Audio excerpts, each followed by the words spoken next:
You mortgaged the house? My voice cracked as I stared at the papers in my trembling hands. Mark, tell me this isn't real. He didn't answer. Instead, he sat slumped on the couch, his head in his hands, like a child caught doing something unforgivable. The silence stretched on, each second feeling heavier than the last. I clutched the documents tighter, my vision blurring as the words danced on the page. Line holder, First Capital Mortgage. Outstanding balance, $200,000. My name is Karen Bennett. I'm 42 years old, a nurse and a mom to two incredible kids, Mia and Dylan, who are 10 and 13. For most of my life, I've been the steady one, the rock, the person everyone else could lean on. My days start before sunrise, juggling school drop-offs, 12-hour hospital shifts, and the never-ending list of things to do when you're running a family. Mark and I have been married for 15 years, and though it hasn't always been easy, I thought we were in this together.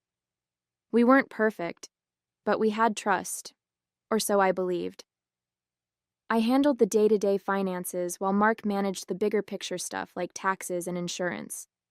I never thought to question him, never imagined he could keep something like this from me. Until now. It all started when I found a letter buried under a pile of unopened mail. I'd been cleaning the kitchen after dinner, grumbling to myself about how Mark always seemed to let the paperwork pile up. I almost threw it away, assuming it was junk, but something about the envelope made me pause. The logo for First Capital Mortgage was embossed on the corner, and my stomach dropped as I ripped it open. The words hit me like a punch to the gut. Our home, the house we'd worked so hard to buy, the place where our kids grew up, was collateral for a loan I didn't know existed. At first, I thought it had to be a mistake. Mark would never do something like this. But as I combed through the details, the sinking feeling in my chest turned into a storm of dread. It wasn't a mistake. He'd done this, and he hadn't told me. By the time I confronted him, my mind was racing with questions. How could he keep this from me? How could he put our home, our kids' security, at risk? Mark barely looked at me as I waved the papers in front of him, demanding an explanation. It's not what you think, he mumbled finally, his voice barely audible. Then tell me what it is, I snapped. Because from where I'm standing, it looks like you mortgaged our house without telling me. Do you have any idea what this means, Mark? Do you even care? He let out a long, shaky breath before looking up at me. I didn't have a choice, Karen. I was in a tight spot. I froze. A tight spot? What kind of tight spot could possibly justify this? He hesitated, and in that moment, I knew. The late nights, the constant excuses about why he couldn't make it to Mia's soccer games or Dylan's school plays, it all clicked into place. My voice was barely above a whisper when I asked, "It's the gambling, isn't it?" Mark's silence was all the confirmation I needed. We'd been down this road before, years ago when Dylan was a baby. Mark had lost a chunk of his paycheck betting on college basketball games, and I'd caught him when our credit card bill was higher than usual. He swore it was a one-time mistake, that he'd never do it again. And I believed him, because that's what you do when you love someone. You believe them, even when you shouldn't. But this wasn't a credit card bill. This was our house, our lives. How much? I asked, my voice cold. Karen! How much, Mark? About 100,000, he admitted, his eyes fixed on the floor. I thought I could pay it back before it got this far. I just needed some time. $100,000. I felt like the air had been sucked out of the room. How could you do this? I whispered, tears stinging my eyes. How could you put us at risk like this? The kids, Mark. What happens to Mia and Dylan if we lose the house? He reached for me, but I stepped back, shaking my head. I didn't mean for it to go this far, he said. I swear I'm going to fix it. But I didn't believe him. Not this time. That night, I lay awake long after Mark had fallen asleep on the couch. My mind was spinning, my emotions a whirlwind of anger, fear, and betrayal. I thought about the kids, about how I'd have to shield them from this mess while figuring out how to keep our lives intact. I thought about the years I'd spent trusting Mark, the blind faith I'd placed in him, and how it had all led to this. By the time the sun started to rise, I'd made a decision. I couldn't wait for Mark to fix this. I had to take control, for my sake, and for the kids. The days after discovering the mortgage felt like living in a fog. Mark and I barely spoke, our conversations reduced to clipped exchanges about the kids or whose turn it was to take out the trash. Every time I looked at him, I felt a wave of anger and betrayal rise in my chest. How could the man I'd trusted with everything gamble away our future? The kids, thankfully, didn't seem to notice, at least not at first. Dylan was too preoccupied with his science project, and Mia was busy practicing for her upcoming soccer tournament. But I knew it was only a matter of time before they sensed something was wrong. Mark had always been the fun parent, the one who stayed up late playing video games with Dylan, or let Mia paint his nails during their spa nights. Lately, though, he'd been distant, distracted, and I could see the confusion starting to creep into their eyes. One evening, after putting the kids to bed, I finally broke the silence. "We can't keep doing this, Mark," I said, my voice low but firm. "The mortgage, the debts, the gambling, it's too much. You need help." He sighed, rubbing his face with his hands. "I told you, Karen. I'm handling it." "No," I snapped, slamming the dish towel onto the counter. "You're not. You've been handling it for months, and look where that's gotten us. If you were handling it, we wouldn't be on the brink of losing our home." His face twisted into a grimace. "What do you want me to do? Quit my job? Sell my car? I'm doing the best I can." "Your best isn't good enough," I shot back, my voice trembling with frustration. "Do you even understand what you've done? You didn't just put yourself at risk, you put all of us at risk. Me, the kids. Do you even care?" That last question seemed to strike a nerve. He stood there, jaw clenched, his hands balled into fists at his sides. But instead of answering, he turned and walked out of the room, leaving me alone with my thoughts. The next day I called Sarah. She didn't hesitate. "Come over," she said, her voice firm. "Now." Sarah's apartment was the polar opposite of my chaotic home, tidy, minimalist, and blissfully quiet. She handed me a cup of tea as I sank onto her couch, feeling the weight of the past few days pressing down on me. "Okay," she said, sitting across from me. "Tell me everything." I spilled it all, the mortgage, the debts, the gambling, the arguments. By the time I finished, my tea had gone cold, and Sarah was staring at me with a mix of disbelief and fury. That absolute idiot," she muttered, shaking her head. "Karen, you can't let him drag you down with him. You need to protect yourself and the kids." "How?" I asked, my voice cracking. "I don't even know where to start. I feel like I'm drowning." She leaned forward, her expression softening. "First things first, you need a lawyer, someone who can help you figure out what your options are. I know a woman, Jennifer Morales. She's fantastic. I'll give you her number." Meeting Jennifer felt like a lifeline. Her office was warm and inviting, with framed diplomas lining the walls and a faint scent of lavender in the air. She listened patiently as I explained the situation, nodding thoughtfully as I described the mortgage and Mark's gambling. "You're not the first person I've helped through something like this," she said when I finished. "And you won't be the last. The good news is, there are steps we can take to protect you and your children." "Like what?" I asked, clutching my bag tightly. "For starters," she said, "we can separate your finances from Mark's. That means opening your own bank account, redirecting your paychecks, and setting up a budget that doesn't rely on his income. We'll also look into the mortgage to see if there's any way to renegotiate the terms or delay foreclosure." Her words were practical, reassuring, and exactly what I needed to hear. For the first time in days, I felt a glimmer of hope. Back at home, I started making changes. I opened a new bank account and transferred my direct deposit, making sure Mark couldn't touch a single cent of my paycheck. I combed through our bills, highlighting the ones I could afford to cover on my own and setting up payment plans for the rest. It wasn't perfect, but it was a start. Meanwhile, the tension between Mark and me only grew. He was still insisting he could fix everything, that I was overreacting, but I wasn't buying it anymore. I'd spent years being the steady one, the peacemaker, the person who smoothed over his mistakes. Not this time. One night, as we sat in tense silence after another argument, he looked at me and said, "You're really going to do this, aren't you? You're going to cut me out." "I'm not cutting you out, Mark," I said, my voice calm but firm. "I'm protecting myself and the kids. Until you get help and start taking responsibility for what you've done, I can't rely on you. I won't." Despite everything, there were moments of doubt. I'd catch myself looking at old photos of us, back when things were good, and wonder if I was making the right decision.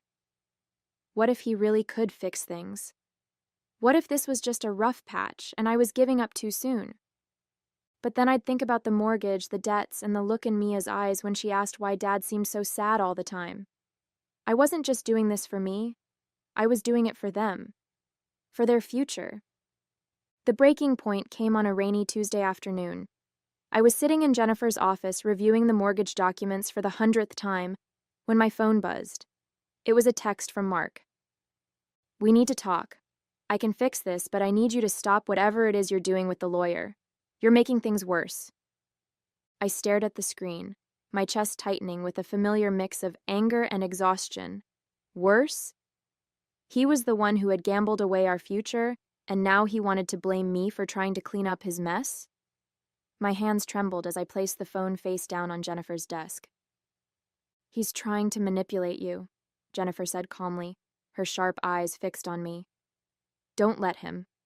We're close to getting this resolved." Resolved. The words sounded so simple, but the journey to get here had been anything but. Jennifer had discovered that Mark had taken out 2 additional loans against the house without my knowledge. Each one had higher interest rates than the last, and together they totaled over $240,000. The enormity of it made me feel physically ill, but Jennifer had assured me there was a path forward. "You have 2 options," she'd told me during our last meeting. "You can try to save the house by restructuring the loans, but that will require Mark's cooperation, and given his track record, that's risky. Or you can fight for sole financial control, which might mean selling the house and starting fresh." The thought of selling the house, my kids' home, was almost too much to bear. But the idea of staying tied to Mark's chaos was worse. A week later, we found ourselves sitting across from each other in a small, sterile room at the mediator's office. The tension was palpable, the air thick with unspoken accusations and barely restrained anger. Jennifer sat beside me, a calm but formidable presence, while Mark had brought a lawyer of his own, a man who looked as slick and untrustworthy as Mark's excuses. "This doesn't have to get ugly," Mark said, leaning forward in his chair. "We can work this out if you just stop trying to tear everything apart." "Tear everything apart?" I repeated, my voice trembling with disbelief. "You're the one who put us here, Mark. You lied to me, gambled away our money, and mortgaged the house without even telling me. And now you want me to just... What? Pretend it didn't happen?" "I made a mistake," he said, his tone defensive. "But I can fix it, if we just..." "No," I interrupted, my voice firm. "You can't fix this. Not this time. I've already spent too much of my life cleaning up after you, Mark. I'm done." His lawyer cleared his throat, shuffling through a stack of papers.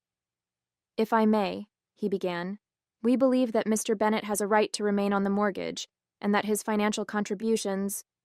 "Contributions?" Jennifer cut in, her tone sharp. "Let's be clear. Mr. Bennett's contributions are what brought us here. My client has evidence that he took out these loans without her consent, violated the terms of their joint finances, and put their children's home at risk. If we're discussing rights, Mrs. Bennett has every right to protect herself and her family from further harm." Mark's lawyer faltered, his face reddening slightly. Mark, on the other hand, looked furious. "This is ridiculous," he muttered. "You're blowing this way out of proportion." I took a deep breath, forcing myself to meet his gaze. "No, Mark. What's ridiculous is what you've done to this family.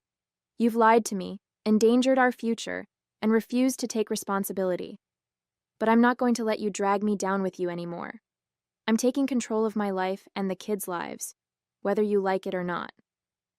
The mediator tried to diffuse the tension, steering the conversation toward practical solutions. In the end, it came down to one final decision: the house. Mark wanted to keep it, claiming it was for the kids. But I knew better. He wanted the house because it was an anchor, a symbol of control. Letting him keep it would mean staying tied to him, to his debts, and to the chaos he'd created. "I'm willing to sell the house," I said finally, my voice steady despite the lump in my throat. "It's the only way to move forward."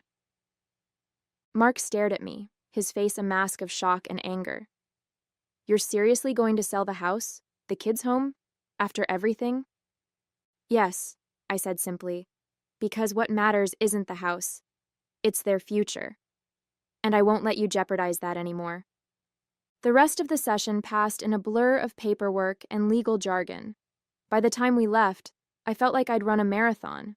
But as I stepped out of the building, the weight that had been pressing on my chest for weeks felt lighter. For the first time in years, I wasn't cleaning up after Mark's mistakes. I was building a future that didn't depend on him. The victory wasn't flashy. There was no dramatic applause, no triumphant music playing in the background. But it was mine.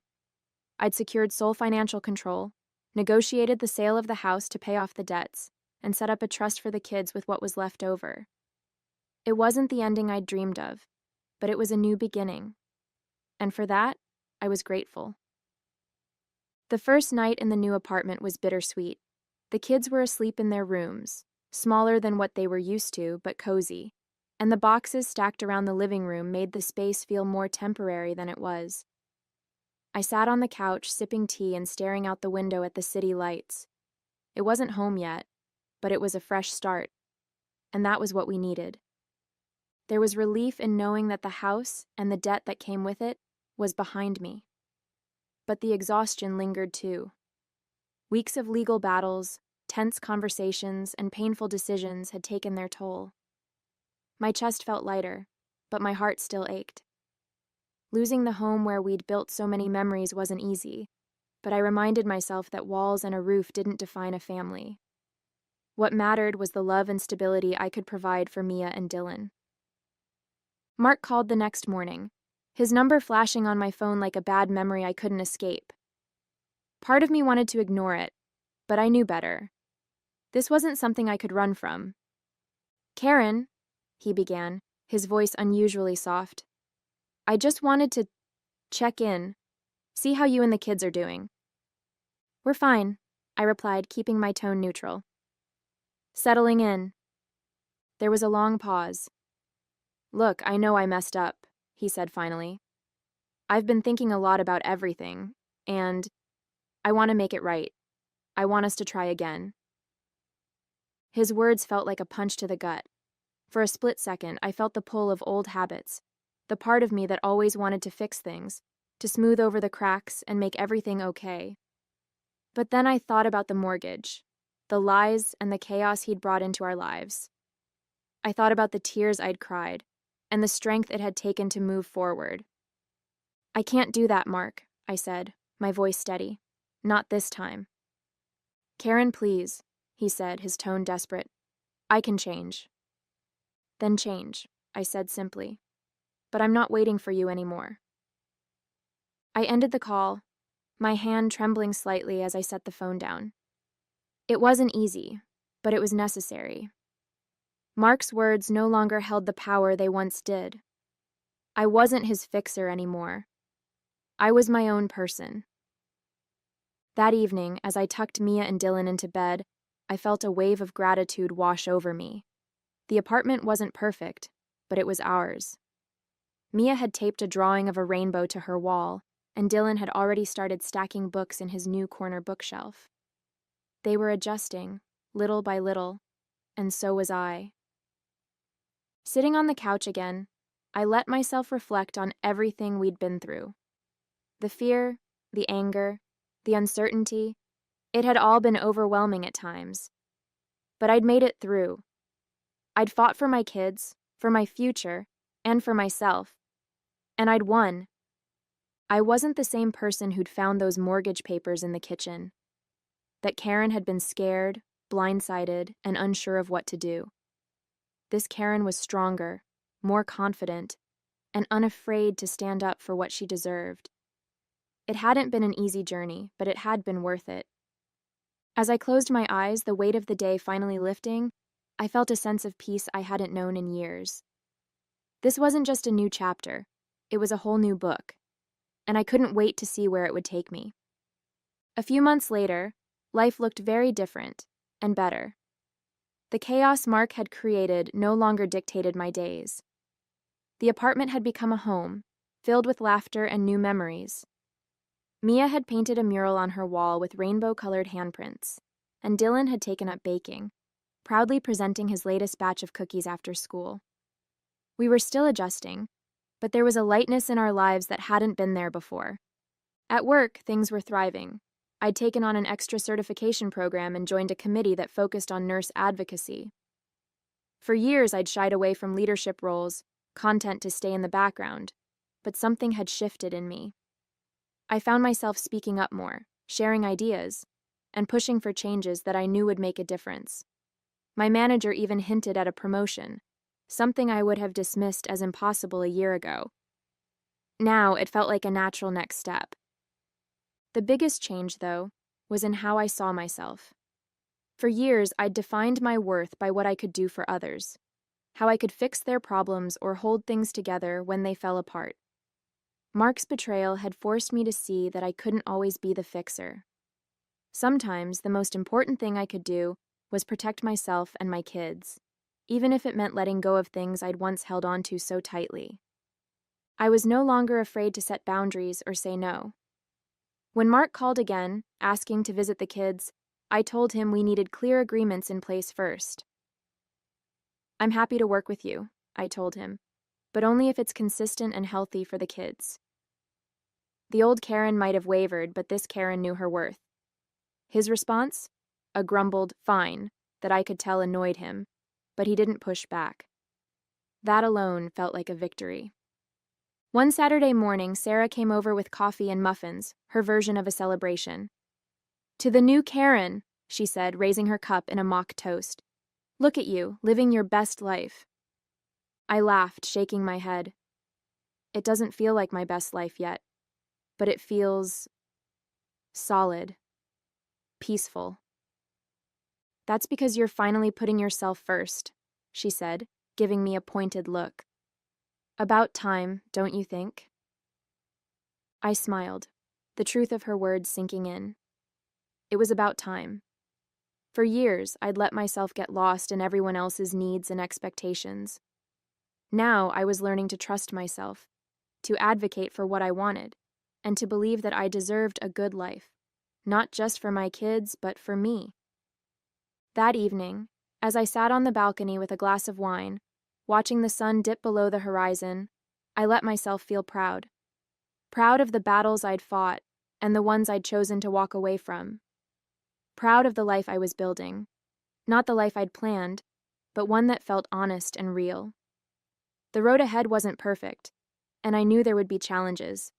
But finally, I felt ready for them. This was my life, reclaimed and rebuilt. And it was just getting started. Hey there! Did you like the story? If you did, don't forget to hit the like button and subscribe to the channel. It helps us a lot and makes sure you won't miss out on more great stories we share here. Thank you for watching, and we'll see you in the next one.